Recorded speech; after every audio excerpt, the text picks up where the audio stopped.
Dustin, thanks for being here with me, man. I really appreciate the time. No problem. So it's abundantacres.farm is yours and Brittany's website. Yes. Correct. Awesome. Uh, And you guys are right there off Keith Road on Watery Mountain. uh, no, actually, we're on Watery Mountain off of Cannonball Gate and 17.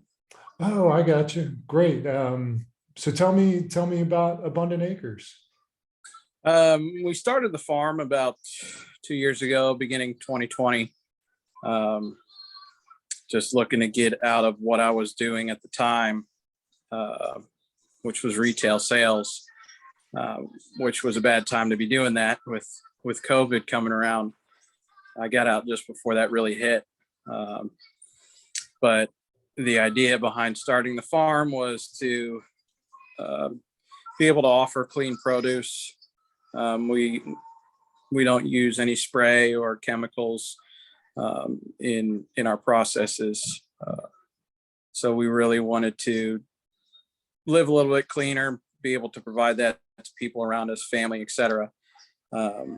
And from that, we started our Poppi's gourmet hot sauce.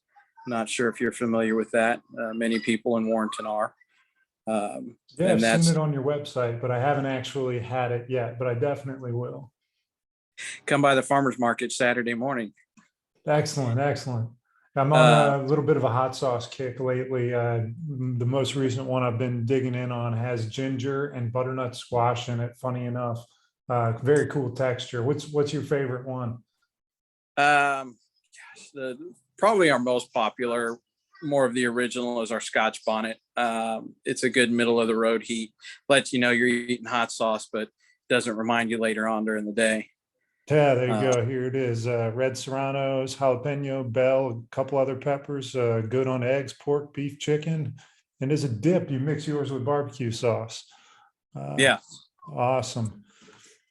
So did you start the farm fully intending on just providing for you and your family good, clean food, or did you kind of have in the back of your head that you definitely wanted to get into farmers market and make a living out of this? We wanted to be in the farmers market. We wanted to be able to provide, the Warrenton area with fresh produce anytime, not just Saturday markets. Mhm. So when all the markets shut down beginning of the year, here we were with a whole bunch of produce planted and nowhere to sell it. So we just started selling it from the farm, which connected us with a lot of people that once we did get to the farmers market, they were looking for us already. So we weren't just a fresh face. Yeah, that's wonderful. And my mom owns the Natural Marketplace. She got into organic foods, in 1990 or 89 or whatever it was. So it's near and dear to my heart what you're doing. So can you tell me a little bit about the process of, or just maybe how maybe the odds, I don't want to put words in your mouth, forgive me if I am, but like how that it seems like a farm like yours that doesn't spray their food, that it's close to home, the odds are really stacked against you in succeeding relative to these monocropped farms and people that can certify themselves as natural or organic or anything else. Can you speak to the challenges that a local farmer might have relative to those things? Yes, a lot of that really has to do with knowledge, what you pick up from other farmers, courses, classes. Virginia Department of Agriculture has a lot of useful information for beginning farmers. There are beginning farmer courses around here. Fauquier Education Farm is the one we went through to take ours. But a lot of that knowledge has to do with what to plant, where, what things will attract predatory insects that help with not having to spray. One thing that I was told a lot was by Jim Hankins, the executive director of Fauquier Education Farm, is there's a difference between the presence of bugs and a problem. So just because bugs are there doesn't mean you spray. It's when they become a problem, start wiping out your crops. And even then, we didn't spray this year because we allowed the pests to attack some of the crops that were pretty much done for the season. They weren't producing enough or really anything, so we allowed the pests to go after them and eat them and leave alone the stuff that was coming into season. So there's just different things you can do to avoid having to spray. There's organic sprays out there. We had to spray for potato beetles last year because they would have just wiped out the potato crop if we didn't. So there are times when, yes, you absolutely have to, but the constant spraying, spraying right before harvest, all these things that some of these big farms do is not something that we want to do. We try to steer away from that as much as possible. Yeah, the second that I grab a head of lettuce and it's got a worm on it or in it or a bug crawling around, it gives me a sense of comfort knowing that it's going to be clean food. Extra protein. Yeah, that's exactly right. So tell me about the evolution of, your very first farmers market day. Do you still remember that day? Sort of. It was definitely something new for us, being the new kid on the block at the market. It was one of those, are we coming into this thing and are we going to make enemies basically coming in with local produce? And it was probably one of the best retail experiences I've had, in that the farmers market family really welcomed us in, even though we were only there. We were part of an incubator program. So there were other farmers in that incubator program that were getting that spot at the market when we weren't there. We rotated it out among 3 different farmers. So we were only there every third week near the end of the season. But, even so, the market family there really took us in. And Natalie, the market manager there, was really excited to have new farmers, beginning farmers, local farmers at the market. And when, we signed up to come back this year, just the whole market family there treated us like we were a veteran vendor, which is, something I have to say I did not expect from a farmer's market. So that's really cool. I'm so happy to hear that. And everybody that I talk to that brings up Natalie's name always says that she's a wonderful organizer and a wonderful supporter of the market and does a really nice job. So tell me now, if you got a following, you're there every farmer's market? We are. Sometimes we may be a little lighter presence than others, especially this time of year. Lots of events, Oktoberfests going on at different places. So we're kind of split now between Warrenton and some other places. We were at Orlean Day last weekend. We're trying to get to other locations too, but really let people in Fauquier County know that we're a local fresh produce grower. As well as all these other wonderful, amazing foods that you can buy in a bottle or a can and will last a little while on your shelf if you don't eat it right away. So what products do you sell the most of at the farmer's market? Poppi's hot sauce. Yeah. That is our number one seller. It's got amazing flavor, and we range from a no heat, barely even a tickle on the tongue, to something that really gets the juices flowing. So there's good variety for all there.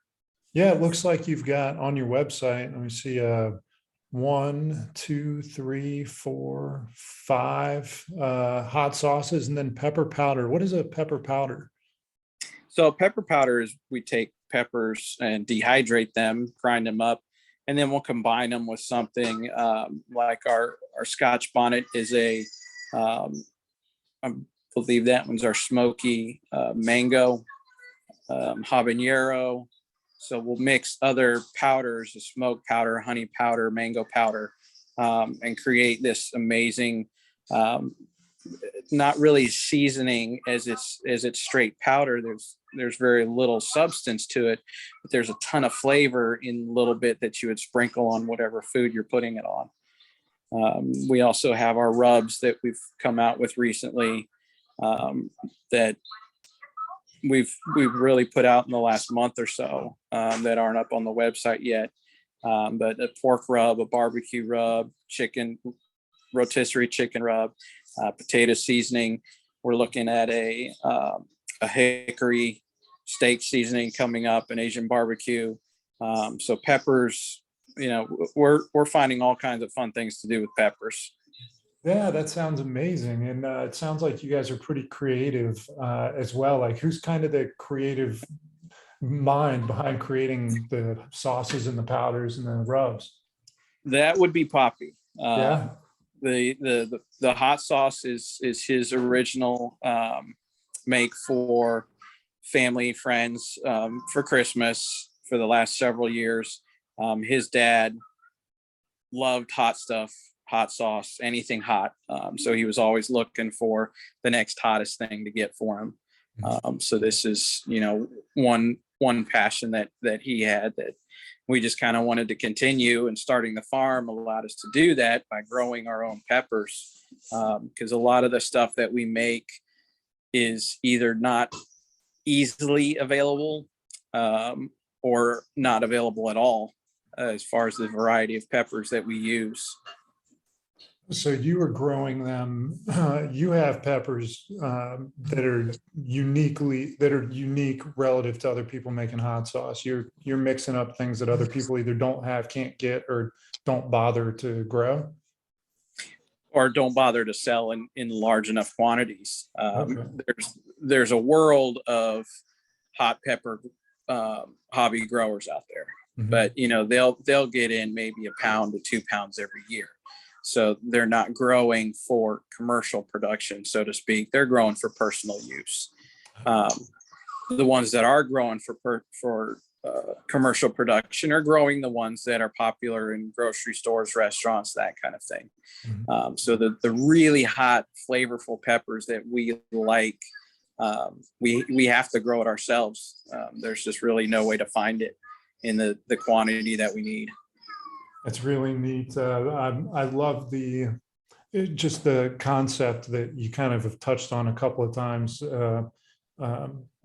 And the idea that's constantly going through my head is that I kind of hope this whole model of food completely blows up and we return to everything going back to local, where everyone gets 75 to 100% of their meat,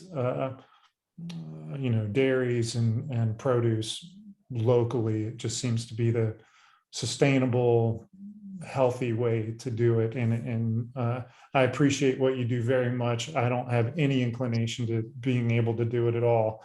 But I'm very excited to try your hot sauce. And it looks like you sell a ton of eggs too. You do egg sales in different places. We sell from the farm and at Warrenton Farmers Market because they are a temperature controlled product. So it's, we can't just carry them around everywhere we go, but we're kind of phasing out of the egg production. We were looking to be kind of an all around farm type deal. And then when our hot sauce really took off, we had a shift in the business mindset to, this is what the people of Fauquier County want. So we've got to give it to them. Or they'll come burn down our farm. Give the people what they want. So what's something that somebody might not know about, a regular customer might not know about you, Brittany, Poppi, your business?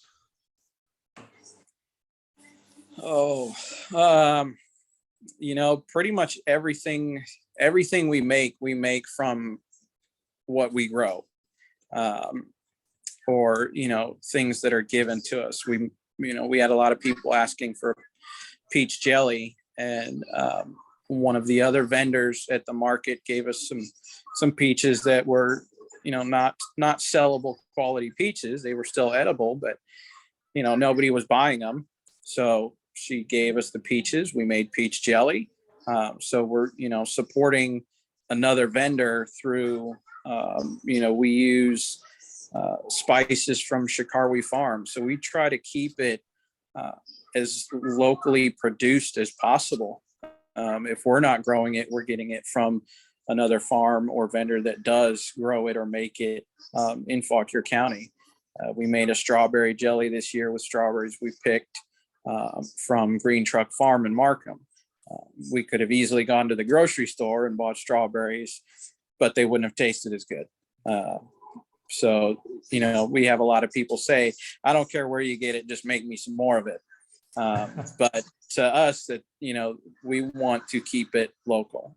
And it's not really a control thing. It's if we're going to do this, we're going to support other farmers, other producers.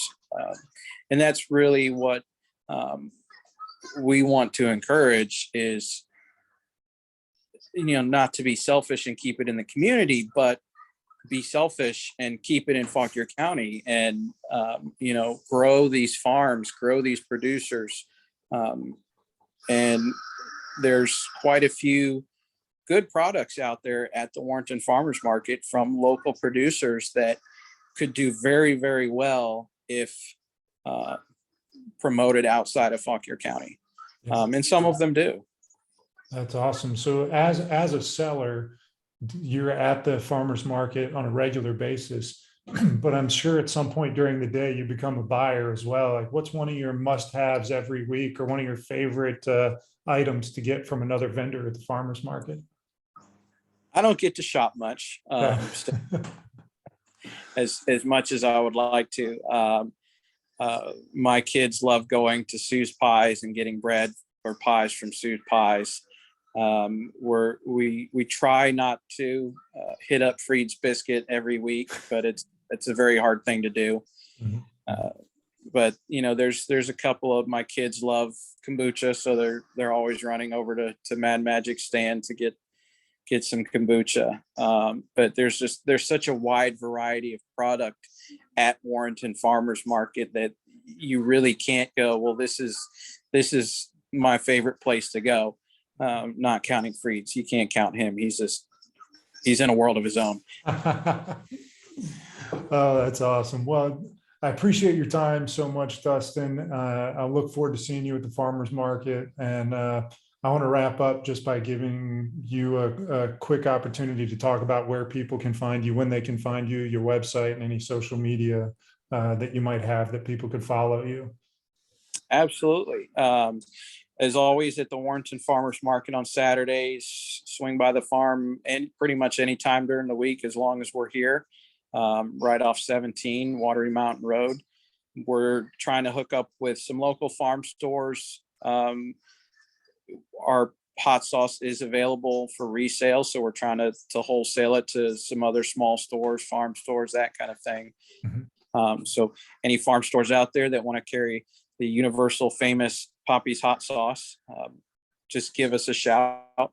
You can order from our website, poppyshotsauce.com. And like I said, just hit us up anytime, Facebook, Abundant Acres Farm, or Poppi's hot sauce. And we are more than happy to deliver in the Warrenton area.